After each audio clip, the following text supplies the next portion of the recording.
السلام علیکم ورحمۃ اللہ وبرکاتہ۔ محترم ناظرین اکرام، امید ہے بخیر ہوں گے، اللہ آپ کو خیر و عافیت سے رکھے۔ ناظرین، آج ہم بات کریں گے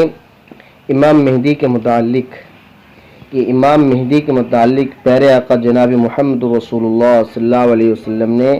کیا فرمایا ہے، ان کی ظہور کی کیا علامت بیان فرمائی ہے اور ان کا ظہور کس طرح ہوگا۔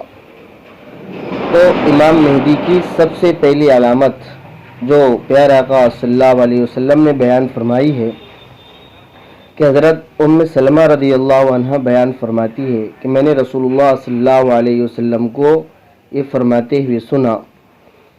کہ مہدی میری خاندان میں سے ہوں گے اور حضرت فاطمہ رضی اللہ تعالی عنہ کے اولاد میں سے ہوں گے۔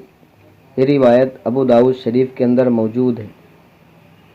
کہ آپ صلی اللہ علیہ وسلم نے دوسری حدیث کے اندر بیان فرمایا کہ مہدی میری نسل سے ہوں گے اور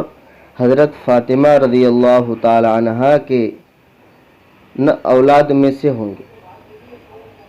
اور حسنی شاخ میں پیدا ہوں گے۔ تو اس حدیث سے ہمیں پتہ چلا کہ امام مہدی جو ہے یہ خانوادہ نبوت کے چشم چراغ ہے، حضرت فاطمہ رضی اللہ تعالی عنہ کے اولاد میں سے اور حضرت حسن رضی اللہ تعالی عنہ کی شاخ میں، ان کی نسل میں پیدا ہوں گے امام مہدی۔ تو آپ صلی اللہ علیہ وسلم نے امام مہدی کی پہلی علامت بیان فرمائی کہ وہ میرے خاندان میں سے ہوں گے اور امام